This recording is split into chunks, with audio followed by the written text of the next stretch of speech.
ਦਰਸ਼ਕੋ break ਤੋਂ ਬਾਅਦ ਤੁਹਾਨੂੰ ਆਪਾਂ ਸਭ ਨੂੰ ਜੀ ਆਇਆਂ ਕਹਿੰਦੇ ਆ। ਸੋ ਹੁਣ ਆਪਾਂ ਗੱਲਬਾਤ ਕਰਨ ਜਾ ਰਹੇ ਹਾਂ ਕਿ ਪਿਛਲੇ ਦਿਨੀ ਪਾਕਿਸਤਾਨ ਨੇ ਗਿਲਗਿਤ ਬਲਿਸਤਾਨ ਨੂੰ ਇੱਕ ਅੱਡ ਸੂਬੇ ਵਜੋਂ ਮਾਨਤਾ ਦੇਣ ਦਾ ਜਿਹੜਾ ਐਲਾਨ ਕੀਤਾ ਹੈ। ਭਾਰਤ ਨੇ ਇਸ ਤੇ ਸਖਤ ਇਤਰਾਜ਼ ਜਤਾਇਆ ਹੈ, ਲੇਕਿਨ ਅੱਜ ਜਦੋਂ ਚੀਨ ਦੇ ਨੁਮਾਇੰਦੇ ਤੋਂ ਇਸ ਬਾਰੇ ਸਵਾਲ ਕੀਤਾ ਗਿਆ ਤਾਂ ਚੀਨ ਨੇ ਇਸ ਬਾਰੇ ਕੋਈ ਵੀ ਕਮੈਂਟ ਕਰਨ ਤੋਂ ਜਿਹੜਾ ਉਹ ਗਰੇਜ਼ ਕੀਤਾ ਹੈ। ਸੋ ਇਸ ਬਾਰੇ ਵੀ ਚਰਚਾ ਹੋਣ ਜਾ ਰਹੀ ਹੈ ਔਰ ਨਾਲ ਹੀ ਰੂਹ ਦੀ ਖੁਰਾਕ ਗੁਰਬਾਣੀ ਵਿਚਾਰਾਂ ਵੀ ਤੁਹਾਡੇ ਨਾਲ ਸਾਂਝੀਆਂ ਕੀਤੀਆਂ ਜਾਣਗੀਆਂ। ਸੋ ਅਸੀਂ ਚਾਹਾਂਗੇ ਕਿ ਤੁਸੀਂ ਸਾਡੇ ਨਾਲ ਇਸੇ ਤਰ੍ਹਾਂ ਹੀ ਬਣੇ ਰਹਿਣਾ। ਦੇਖਣ ਸੁਣਨ ਲਈ ਤੁਹਾਡਾ ਸਭ ਦਾ ਬਹੁਤ ਬਹੁਤ ਸ਼ੁਕਰੀਆ ਜੀ। ਡਾਕਟਰ ਸਾਹਿਬ ਕੀ ਕਹਿਣਾ ਚਾਹੋਗੇ? ਦੇਖੋ, ਸਾਡੇ ਖਿੱਤੇ ਦੇ ਵਿੱਚ ਕਾਫੀ ਤੇਜ਼ੀ ਦੇ ਨਾਲ ਡਿਵੈਲਪਮੈਂਟਸ ਹੋ ਰਹੀਆਂ ਔਰ ਇਸ 'ਚ ਕੋਈ ਸ਼ੱਕ ਨਹੀਂ ਕਿ ਭਾਰਤ ਦੀ ਡਿਪਲੋਮੇਸੀ ਹੀ ਨਹੀਂ, ਫੌਜੀ ਤੌਰ ਤੇ ਵੀ ਜਿਵੇਂ ਉਹ ਐਗਰੈਸਿਵਨੈਸ ਦਾ ਪ੍ਰਗਟਾਵਾ ਕਰ ਰਹੇ ਨੇ। ਜਿਵੇਂ ਕੁਆਡ ਦੇ ਨਾਂ ਥੱਲੇ ਮਾਲਾਬਾਰ ਐਕਸਾਈਜ਼ਸ 'ਚ ਪਹਿਲੀ ਵਾਰ ਆਸਟ੍ਰੇਲੀਆ 2003 ਤੋਂ ਬਾਅਦ ਸ਼ਾਮਲ ਹੋਇਆ। ਹਾਲਾਂ ਚਾਈਨਾ ਨੇ ਬਹੁਤ ਸੰਜਮ ਰੱਖਿਆ, ਰੈਸਟ੍ਰੇਨ ਰੱਖਿਆ। ਈਵਨ ਮਾਲਾਬਾਰ ਐਕਸਾਈਜ਼ਸ ਦੇ ਉੱਤੇ ਵੀ ਉਹਨਾਂ ਨੇ ਕਿਹਾ China hopes Malabar naval drills will be conductive to peace not contrary. ਇਹ ਬੜੀ ਪੋਲਾਈਟ ਸਟੇਟਮੈਂਟ ਹੈ। ਉਹਨਾਂ ਨੇ ਕਿਹਾ ਜੀ ਕਿ ਵੀ ਇਹ ਅਮਨ ਨੂੰ ਅੱਗੇ ਤੋਰਨ ਦੇ ਲਈ ਹੈਲਪਫੁਲ ਹੋਏਗੀ, ਨਾ ਕਿ ਇਸ ਦੇ ਉਲਟ ਟਕਰਾਅ ਨੂੰ ਪੈਦਾ ਕਰੇ। ਔਰ ਇਸੇ ਅਸੀਂ ਦੇਖਦੇ ਹਾਂ ਕਿ ਵੀ ਡਿਵੈਲਪਮੈਂਟਸ ਕੋਈ ਇੱਕ ਪੱਖ ਤੋਂ ਨਹੀਂ ਨੇ। ਪਾਕਿਸਤਾਨ ਨੇ ਵੀ ਇਸ ਗੱਲ ਦੀ ਗੰਭੀਰਤਾ ਨੂੰ ਸਮਝਦੇ ਹਾਂ। ਹੁਣ ਜ਼ਾਹਰ ਹੈ ਕਿ ਗਿਲਗਿਤ ਬਲਿਸਤਾਨ ਦਾ ਜਿਹੜਾ ਖਿੱਤਾ ਹੈ ਉਹੀ ਖਿੱਤਾ ਹੈ ਜਿਹੜਾ ਪਾਕਿਸਤਾਨ ਨੂੰ ਲੈਂਡ ਰਾਹੀਂ, ਜ਼ਮੀਨ ਰਾਹੀਂ ਚਾਈਨਾ ਦੇ ਨਾਲ ਜੋੜਦਾ। ਉਹੀ ਖਿੱਤਾ ਹੈ ਜਿਹਦੇ ਨਾਲ ਚਾਈਨਾ ਪਾਕਿਸਤਾਨ ਇਕਨੋਮਿਕਲ ਕੋਰੀਡੋਰ ਜੁੜਿਆ ਹੋਇਆ ਹੈ। One belt one road initiative ਜਿਹਨੂੰ ਕਹਿੰਦੇ ਸੀ, ਇਹੀ ਸਾਰਾ ਉਹ ਕੋਰਾਕਰਮ ਹਾਈਵੇ ਦੀ ਲਾਈਨ ਵੀ ਹੈ। ਔਰ ਇਸ ਦੇ ਨਾਲ ਹੀ ਗਵਾਦਰ ਜਿਹੜਾ ਪੋਰਟ ਦੇ ਨਾਲ ਜੁੜਿਆ ਹੋਇਆ ਸਾਰਾ ਪ੍ਰੋਜੈਕਟ ਹੈ, ਜਿਹੜੀ ਕਿ ਇੰਟਰਨੈਸ਼ਨਲ ਪੋਰਟ ਦੇ ਤੌਰ ਤੇ ਚਾਈਨਾ ਨੇ ਡਿਵੈਲਪ ਕਰਨੀ ਹੈ। ਔਰ ਉਸ ਦਾ ਸਾਰਾ ਬਲੋਚਿਸਤਾਨ ਦਾ ਖਿੱਤਾ ਵੀ ਉਸ ਦੇ ਨਾਲ ਜੁੜ ਜਾਂਦਾ ਜਾ ਕੇ, ਕਿਉਂਕਿ ਗਵਾਦਰ ਬਲੋਚਿਸਤਾਨ 'ਚ ਹੈ। ਔਰ ਜਿਹੜੀ ਸ਼ਰਾਰਤ ਭਾਰਤੀ ਏਜੰਸੀਆਂ ਜਾਂ ਬਾਹਰਲੀਆਂ ਉੱਥੇ ਕਰ ਰਹੇ ਨੇ, ਵਾਇਆ ਕਿਤੇ ਅਫਗਾਨਿਸਤਾਨ 'ਚ ਬੇਸ ਬਣਾਏ ਹੋਏ ਨੇ, ਕਦੇ ਈਰਾਨ 'ਚ ਬਣਾਏ ਹੋਏ ਨੇ। ਸੋ ਉਹਨਾਂ ਨੇ ਕਾਫੀ ਲੰਬੇ ਅਰਸੇ ਤੋਂ ਬਾਅਦ, ਹਾਲਾਂਕਿ ਜੇ ਤੁਸੀਂ ਗਿਲਗਿਤ ਬਲਿਸਤਾਨ ਦੀ ਕੁੱਲ ਮਿਲਾ ਕੇ ਪਿਛੋਕੜ ਨੂੰ ਦੇਖਦੇ ਹੋ, ਭਾਵੇਂ ਇਸ ਨੂੰ ਬਹੁਤ ਵਾਰ ਐਰੋਨੀਅਸਲੀ ਜਾਂ ਗਲਤੀ ਨਾਲ ਜੰਮੂ ਕਸ਼ਮੀਰ ਦਾ ਹਿੱਸਾ ਕਿਹਾ ਜਾਂਦਾ ਹੈ, ਲੇਕਿਨ ਜੇ ਤੁਸੀਂ ਦੇਖੋ ਕਿ 47 ਦੇ ਵਿੱਚ ਗਿਲਗਿਤ ਬਲਿਸਤਾਨ ਜਿਹੜੀਆਂ ਨੇ ਇਹ ਟ੍ਰਿਬਿਊਟਰੀ ਸਟੇਟਸ ਨਹੀਂ ਸੀ ਉਹ ਰਾਜਾ ਹਰੀ ਸਿੰਘ ਦੀਆਂ, ਇਹ ਇੰਡੀਪੈਂਡੈਂਟ ਯੂਨਿਟ ਸੀ ਅੰਗਰੇਜ਼ਾਂ ਦੇ ਥੱਲੇ। ਔਰ ਉਹਨਾਂ ਨੇ ਆਪਣੇ ਤੌਰ ਦੇ ਉੱਤੇ, ਹਾਲਾਂ ਉਹਦੇ ਜਿਹੜੇ ਅੰਗਰੇਜ਼ ਲੋਕਲ ਸੀ ਉਹਨਾਂ ਨੇ ਲੋਕਲ ਪੋਪੂਲੇਸ਼ਨ ਦੇ ਸੈਂਟੀਮੈਂਟਸ ਦਾ ਧਿਆਨ ਰੱਖਦੇ ਆ ਉਹਨੂੰ ਲਿਬਰੇਟ ਕਰਵਾ ਲਿਆ ਔਰ ਫਾਈਨਲੀ ਪਾਕਿਸਤਾਨ ਨੂੰ ਜੁਆਇਨ ਕੀਤਾ। ਲੇਕਿਨ ਇਹ ਉਸ ਹਰੀ ਸਿੰਘ ਦੀ ਰਿਆਸਤ ਦਾ ਹਿੱਸਾ ਨਹੀਂ ਸੀ। ਬਹੁਤ ਪਹਿਲਾਂ ਤਾਂ ਸਟੇਟਸ ਬਦਲਦੇ ਰਹੇ ਨੇ, ਗਿਲਗਿਤ ਬਲਿਸਤਾਨ ਕਿੱਧਰ ਸੀ ਲੇਕਿਨ 47 ਦੇ ਵਿੱਚ ਜੰਮੂ ਕਸ਼ਮੀਰ ਦੇ ਨਾਲ ਇਸ ਦਾ ਕੋਈ ਜਿਹੜਾ ਸਿੱਧਾ ਤਾਲੁਕਾਤ ਨਹੀਂ ਸੀ। ਸੋ ਇਹਨੂੰ ਸਿਆਣਪ ਇਹ ਹੁੰਦੀ ਕਿ ਸ਼ੁਰੂ ਤੋਂ ਹੀ ਇਹਨੂੰ ਉਸ ਕਸ਼ਮੀਰ ਦੇ ਇਸ਼ੂ ਦੇ ਨਾਲ ਕਨਫਿਊਜ਼ ਨਾ ਕੀਤਾ ਜਾਂਦਾ, ਪਰ ਜੁੜ ਗਿਆ ਕਿਉਂਕਿ ਇਸ ਨੂੰ ਜਦੋਂ ਆਜ਼ਾਦ ਕਸ਼ਮੀਰ ਕਿਹਾ ਜਾਂਦਾ ਸੀ ਉਸ ਦੇ ਵਿੱਚ ਜਿਹੜਾ ਪਾਕਿਸਤਾਨ ਦੇ ਨਾਲ ਆਜ਼ਾਦ ਕਸ਼ਮੀਰ ਉਹ ਵੀ ਇਹ ਹਿੱਸਾ ਵੀ ਹੁੰਦਾ ਸੀ। ਲੇਕਿਨ ਇੱਕ ਜਿਹੜੀ ਹੈ ਇਸ ਨੂੰ ਦੇਖਦਿਆਂ ਹੋਇਆ ਕਿ ਵੀ ਇੰਡੀਆ ਜਿਹਨੇ ਕਿ ਆਰਟੀਕਲ 370 ਖਤਮ ਕਰਕੇ ਜੰਮੂ ਕਸ਼ਮੀਰ 'ਚ ਉਹਨੂੰ ਯੂਨੀਅਨ ਟੈਰੀਟਰੀ ਬਣਾ ਦਿੱਤਾ ਹੈ ਔਰ ਉਹ ਗਿਲਗਿਤ ਬਲਿਸਤਾਨ ਨੂੰ ਵੀ ਆਪਣਾ ਕਲੇਮ ਡਿਸਪਿਊਟਡ ਟੈਰੀਟਰੀ ਨਾਲ ਜੋੜ ਕੇ ਕਿ ਵੀ ਕੱਲ੍ਹ ਨੂੰ ਕੋਈ ਦਿਲਵਦੀ ਜੰਮੂ ਕਸ਼ਮੀਰ ਦੇ ਹਵਾਲੇ ਨਾਲ ਜੀ ਡਿਸਪਿਊਟਡ ਹੈ ਤੇ ਹਰੀ ਸਿੰਘ ਨੇ ਸਾਨੂੰ ਐਕਸੀਡ ਕੀਤਾ। ਸੋ ਉਹਨਾਂ ਨੇ ਇਮਰਾਨ ਖਾਨ ਉਹਨਾਂ ਦੀ ਹਕੂਮਤ ਨੇ ਪਿਛਲੇ ਦਿਨਾਂ 'ਚ ਫੈਸਲਾ ਲਿਆ ਸੀ ਔਰ ਉਹਦੇ 'ਚ ਉਹਨਾਂ ਨੇ ਪਹਿਲਾਂ ਅਪੋਜੀਸ਼ਨ ਪਾਰਟੀਆਂ ਨੂੰ ਵੀ ਭਰੋਸੇ 'ਚ ਲਿਆ। ਪਾਕਿਸਤਾਨ ਦੀ ਫੌਜ ਵੀ ਜਿਹੜੀ ਹੈ ਜਿਹਨੂੰ ਐਸਟੈਬਲਿਸ਼ਮੈਂਟ ਕਹਿੰਦੇ ਨੇ ਉਹ ਵੀ ਉਸ ਦਾਇਰੇ 'ਚ ਸੀ।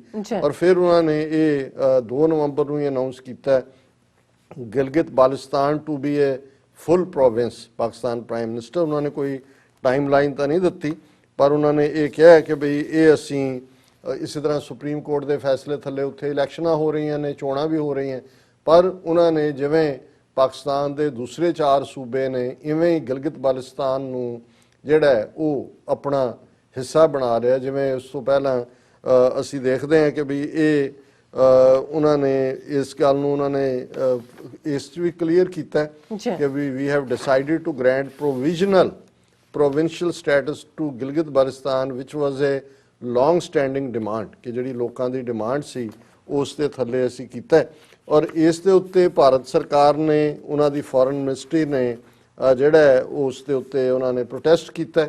ਉਹਨਾਂ ਨੇ ਕਿਹਾ ਕਿ ਵੀ ਇਹ ਜਿਹੜਾ ਹੈ ਉਹ ਸਾਡੀ ਟੈਰੀਟਰੀ ਹੈ, ਜੰਮੂ ਕਸ਼ਮੀਰ ਦੀ ਹੈ। ਔਰ ਦੂਸਰਾ ਹੁਣ ਕਿਉਂਕਿ ਚਾਈਨਾ ਨੇ ਜਦੋਂ ਭਾਰਤ ਨੇ ਜੰਮੂ ਕਸ਼ਮੀਰ ਨੂੰ ਯੂਨੀਅਨ ਟੈਰੀਟਰੀ ਬਣਾਇਆ, ਲਦਾਖ ਨੂੰ ਚਾਈਨਾ ਨੇ ਕੰਡੈਮ ਕੀਤਾ ਸੀ। ਉਹਨਾਂ ਨੇ ਕਿਹਾ ਵੀ ਇਹ ਡਿਸਪਿਊਟਡ ਟੈਰੀਟਰੀ ਹੈ, ਤੁਹਾਨੂੰ ਕੋਈ ਹੱਕ ਨਹੀਂ ਹੈ ਕਿ ਤੁਸੀਂ ਇਸ ਦੇ ਵਿੱਚ ਜਿਹੜੀ ਹੈ ਦਖਲ ਅੰਦਾਜ਼ੀ ਕਰੋ। ਔਰ ਇਹੀ ਉਹਨਾਂ ਨੇ ਕਿਹਾ ਵੀ ਨਾ ਅਸੀਂ ਲਦਾਖ ਨੂੰ ਨਾ ਉਹਨਾਂ ਨੇ ਆਪਣਾ ਅਰੁਣਾਚਲ ਨੂੰ ਤੁਹਾਡਾ ਹਿੱਸਾ ਬਿਲਕੁਲ ਨਹੀਂ ਮੰਨਦੇ। ਔਰ ਆਪਣੇ ਜਿਹੜਾ ਅਸੀਂ ਦੇਖਦੇ ਹਾਂ ਕਿ ਨਕਸ਼ਿਆਂ 'ਚ ਵੀ ਉਹਨਾਂ ਨੇ ਉਹਨੂੰ ਉਵੇਂ ਹੀ ਕੀਤਾ।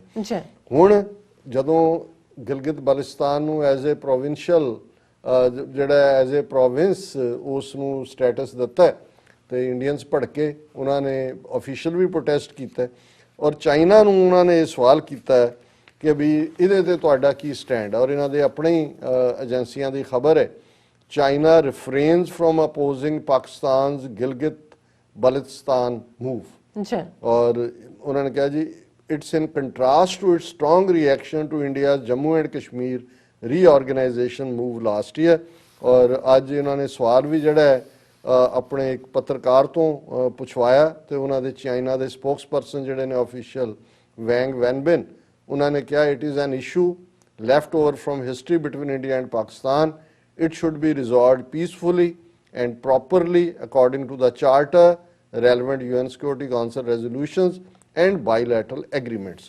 ਸੋ ਇਹਦਾ ਮਤਲਬ ਇਹ ਹੈ ਕਿ ਚਾਈਨਾ ਨੇ ਇਹ ਕਹਿ ਕੇ ਕਿ ਜੀ ਸਾਡੀ ਪੋਜੀਸ਼ਨ ਤਾਂ ਇਸ ਦੇ ਉੱਤੇ ਕੰਸਿਸਟੈਂਟ ਹੈ। ਸੋ ਇਹਨਾਂ ਦੇ ਮੂੰਹ ਤੇ ਚਪੇੜ ਹੀ ਮਾਰੀ ਹੈ ਭਾਰਤੀਆਂ ਦੇ ਕਿਉਂਕਿ ਉਹਨਾਂ ਨੇ ਇਹਨੂੰ ਇਹ ਕਹਿ ਕੇ ਉਹਨਾਂ ਨੇ ਕਿਹਾ ਜੀ ਸ਼ਾਇਦ ਚਾਈਨਾ ਉਵੇਂ ਹੀ ਰਿਐਕਟ ਕਰੇਗਾ ਜਿਵੇਂ ਉਹਨੇ ਜਦੋਂ ਜੰਮੂ ਕਸ਼ਮੀਰ ਨੂੰ ਇਹਨਾਂ ਨੇ ਟੈਰੀਟਰੀ ਬਣਾਇਆ ਉਹਦੇ ਤੇ ਕੀਤਾ। ਸੋ ਹੁਣ ਮੈਂ ਘੜੀ ਵੱਲ ਦੇਖ ਰਿਹਾ ਤੇ ਕਲੋਜ਼ਿੰਗ ਦੇ ਵਿੱਚ ਅਸੀਂ ਕਬੀਰ ਸਾਹਿਬ ਦੇ 2 ਸ਼ਲੋਕਾਂ ਦੇ ਉੱਤੇ ਵਿਚਾਰ ਕਰਾਂਗੇ ਜਿਹੜਾ ਕਿ ਅਸੀਂ ਰੋਜ਼ਾਨਾ ਕਰਦੇ ਹਾਂ। ਔਰ ਇਹਦੇ 'ਚ ਉਹਨਾਂ ਨੇ ਪਹਿਲਾ ਇਸ ਦਾ ਸ਼ਲੋਕ ਜਿਹੜਾ ਮੈਂ ਚੁਣਿਆ ਕਿਉਂਕਿ ਕਈ ਵਾਰ ਹਾਂਜੀ ਇਹ ਹੈ ਸ਼ਲੋਕ ਨੰਬਰ 76। ਕਬੀਰ ਬਿਰਹੋ ਭੁਯੰਗਮ ਮਨ ਬਸੈ, ਮੰਤ ਨ ਮਾਨੈ ਕੋਏ, ਰਾਮ ਬਿਯੋਗੀ ਨਾ ਜੀਐ, ਜੀਐ ਤਾਂ ਬੌਰਾ ਹੋਏ। ਹੁਣ ਇਹਨੂੰ ਜੇ ਤੁਸੀਂ ਬਿਰਹਾ ਵਿਛੋੜੇ ਨੂੰ ਕਹਿੰਦੇ ਨੇ ਜਿਸ ਨੂੰ ਬਾਬਾ ਫਰੀਦ ਨੇ ਫਰਮਾਇਆ ਕਿ ਬਿਰਹਾ ਆਖੀਐ ਬਿਰਹਾ ਤੂੰ ਸੁਲਤਾਨ, ਫਰੀਦਾ ਜਿਤ ਤਨ ਬਿਰਹਾ ਨਾ ਉਪਜੈ, ਸੋ ਤਨ ਜਾਣ ਮਸਾਨ। ਬਿਲਕੁਲ ਕਿ ਬਿਰਹ ਹੈ ਸੈਪਰੇਸ਼ਨ, ਵਿਰਾਗ ਸੈਪਰੇਸ਼ਨ ਦਾ ਹੁੰਦਾ ਹੈ, ਵਸਲ ਮਿਲਣ ਦਾ ਹੁੰਦਾ।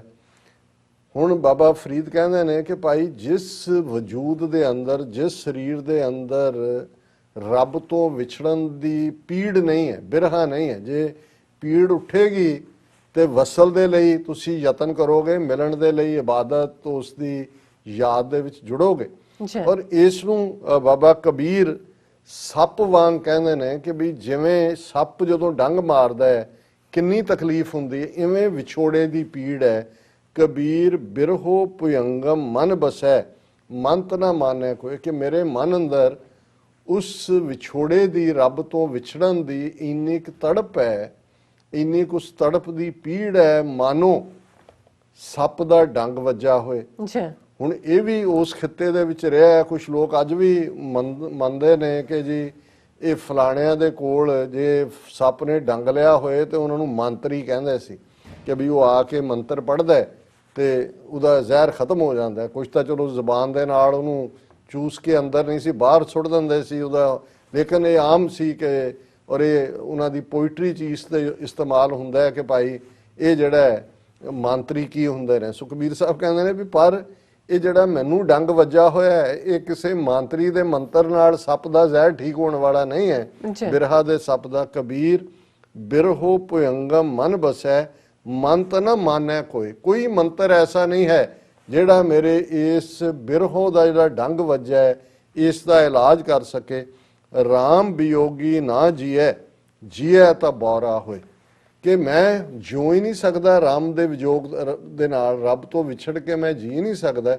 ਪਰ ਜੇ ਮੈਂ ਇਸ ਵਿਛੋੜੇ ਨੂੰ ਲੈ ਕੇ ਪ੍ਰਿਓ ਪ੍ਰਿਓ ਕਰਦਾ, ਪਿਆਰਾ ਪਿਆਰਾ ਕੂਕਦਾ, ਸੱਜਣ ਸੱਜਣ ਕੂਕਦਾ, ਰੱਬ ਰੱਬ ਕਰਦਾ, ਤੇ ਮੈਨੂੰ ਫਿਰ ਦੁਨੀਆ ਕੀ ਕਹਿੰਦੀ ਤਾਂ ਬੌਰਾ ਹੋਏ, ਫਿਰ ਮੈਂ ਸ਼ਦਾਈ ਹਾਂ। ਕਿਉਂਕਿ ਦੁਨੀਆ ਦੀ ਨਜ਼ਰਾਂ, ਜਿਹੜਾ ਗੁਰੂ ਨਾਨਕ ਸਾਹਿਬ ਨੇ ਵੀ ਫਰਮਾਇਆ ਸੀ ਕਿ ਕੋ ਆਖੇ ਭੂਤਨਾ ਕੋ ਕਹੇ ਬੇਤਾਲਾ, ਕੋਈ ਆਖੇ ਆਦਮੀ ਨਾਨਕ ਬੇਚਾਰਾ, ਭਇਆ ਦੀਵਾਨਾ ਸ਼ਾਹ ਕਾ ਨਾਨਕ ਬੌਰਾਨਾ। ਕਿਉਂਕਿ ਜਿਹੜੀ ਰੱਬ ਦੀ ਮੁਹੱਬਤ ਹੈ, ਰੱਬ ਦਾ ਪਿਆਰ ਹੈ, ਉਸ ਦੇ ਵਿੱਚ ਉਹ ਫਿਰ ਬੁਰਾਨਗੀ ਹੁੰਦੀ ਹੈ। ਤੇ ਦੁਨੀਆ ਨੂੰ ਕੋਈ ਭੂਤਨਾ ਕਹੇਗਾ, ਕੋਈ ਬੇਤਾਲਾ ਕਹੇਗਾ, ਕੋਈ ਕਹੇਗਾ ਜੀ ਰੱਬ ਦਾ ਬੰਦਾ ਜਾਣ ਦਿਓ।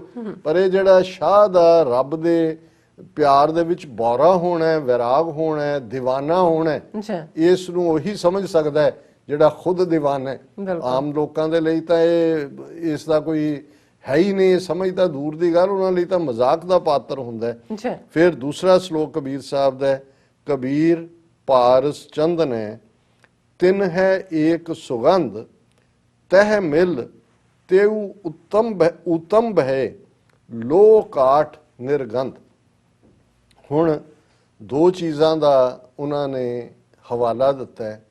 एक दा सानू पता है, दूसरा पोइट्री च इस्तेमाल हुंदा है। ज़ाहिर है पारस नां दी कोई चीज़ होएगी जिसनू टच स्टोन कहंदे ने अंग्रेजी च, ते दूसरा चंदन।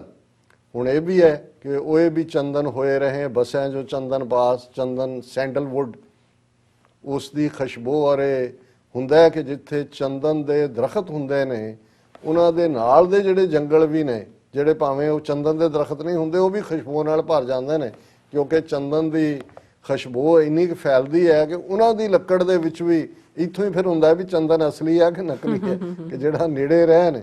ਤੇ ਇਸੇ ਤਰ੍ਹਾਂ ਜਦੋਂ ਅਸੀਂ ਰੂਹਾਨੀਅਤ ਦੀ ਦੁਨੀਆ 'ਚ ਦੇਖਦੇ ਹਾਂ ਤੇ ਇਹ ਕਿਹਾ ਜਾਂਦਾ ਹੈ ਕਿ ਭਾਈ ਜਿਹੜੇ ਰੱਬ ਦੇ ਪਿਆਰਿਆਂ ਦੇ ਨੇੜੇ ਰਹਿੰਦੇ ਨੇ ਉਹ ਵੀ ਚੰਦਨ ਹੋਏ ਰਹੇ ਬਸਿਆਂ ਜੋ ਚੰਦਨ ਪਾਸ, ਕਿ ਜਿਹੜੇ ਉਹਨਾਂ ਦੀ ਸੰਗਤ 'ਚ ਰਹਿੰਦੇ ਨੇ। ਇਸ ਲਈ ਰੂਹਾਨੀ ਦੁਨੀਆ ਦੇ ਵਿੱਚ ਚੰਗੀ ਸੰਗਤ ਦੇ ਉੱਤੇ ਬਹੁਤ ਸਟ੍ਰੈਸ ਹੈ, ਸੰਗਤ 'ਚ ਜਾਣਾ। ਔਰ ਇਸੇ ਤਰ੍ਹਾਂ ਜਿਹੜਾ ਦੂਸਰਾ ਪਾਰਟ ਹੈ, ਇਹ ਬਿਲੀਵ ਕੀਤਾ ਜਾਂਦਾ ਹੈ ਪਾਰਸ ਬਾਰੇ, ਕਿ ਪਾਰਸ ਇੱਕ ਐਸੀ ਧਾਤੂ ਹੈ ਜੇ ਉਹਦੇ ਨਾਲ ਲੋਹਾ ਛੋ ਜਾਏ ਤੇ ਉਹ ਸੋਨਾ ਬਣ ਜਾਂਦਾ।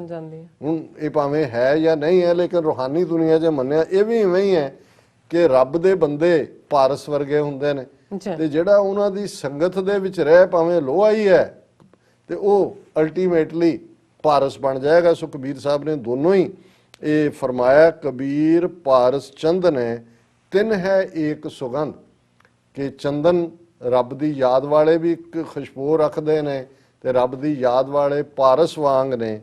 ਤੈ ਮਿਲ ਤੇਊ ਉਤਮ ਬਹਿ ਲੋ ਕਾਠ ਨਿਰਗੰਧ, ਕਿ ਜਿਹੜੇ ਨਿਰਗੰਧ ਨੇ ਬਿਨਾਂ ਖੁਸ਼ਬੂ ਵਾਲੇ ਸੀ ਚੰਦਨ ਦੇ ਨਾਲ ਲੱਗ ਕੇ ਉਹ ਖੁਸ਼ਬੂ ਵਾਲੇ ਹੋ ਗਏ, ਤੇ ਜਿਹੜੇ ਲੋਹੇ ਦਾ ਸੀ ਉਹ ਸੋਨਾ ਬਣ ਗਏ, ਪਾਰਸ ਬਣ ਗਏ। ਸੋ ਇਹ ਅੱਜ ਦਾ ਜੀ ਡਾਕਟਰ ਸਾਹਿਬ ਤੁਹਾਡਾ ਬਹੁਤ ਬਹੁਤ ਸ਼ੁਕਰੀਆ, ਤੁਸੀਂ ਅੱਜ ਦੇ ਐਵੇਂ ਸ਼ੋਅ ਤੇ ਅੱਜ ਦਾ ਵਿਚਾਰ ਸਾਡੇ ਦਰਸ਼ਕਾਂ ਨਾਲ ਸਾਂਝਾ ਕੀਤਾ। ਸੋ ਅਸੀਂ ਆਪਣੇ ਵਿਊਅਰਸ ਕੋਲ ਨੇ ਇਜਾਜ਼ਤ। ਵਿਊਅਰਸ ਤੁਹਾਡਾ ਬਹੁਤ ਬਹੁਤ ਸ਼ੁਕਰੀਆ, ਤੁਸੀਂ ਆਪਣੇ ਕੀਮਤੀ ਸਮੇਂ ਵਿੱਚ ਸਮਾਂ ਕੱਢ ਕੇ ਸਾਨੂੰ ਆਪਣੀ ਰਾਏ ਤੇ ਸੁਝਾਅ ਭੇਜੇ ਨੇ। ਤਾਂ ਭੇਜਦੇ ਰਹਿਣਾ ਸਾਡੇ ਇਸ ਪਤੇ ਤੇ SOS@TV4.TV ਤੇ ਅਸੀਂ ਆਪਣਾ ਪ੍ਰੋਗਰਾਮ ਲੈ ਕੇ ਫਿਰ ਦੁਬਾਰਾ ਤੁਹਾਡੇ ਸਨਮੁਖ ਹੋਵਾਂਗੇ। ਤਦ ਤੱਕ ਲਈ ਮੈਨੂੰ ਤੇ ਆਪਣਾ ਸੁਣਾ ਗਿਆ ਦੋ ਦੇਖਦੇ ਰਹੋ TV ਰਿਵੋ। ਬੁਲਾ ਦਿਓ ਫਤਿਹ। ਵਾਹਿਗੁਰੂ ਜੀ ਕਾ ਖਾਲਸਾ, ਵਾਹਿਗੁਰੂ ਜੀ ਕੀ ਫਤਿਹ। ਰੱਬ ਰਾਖਾ।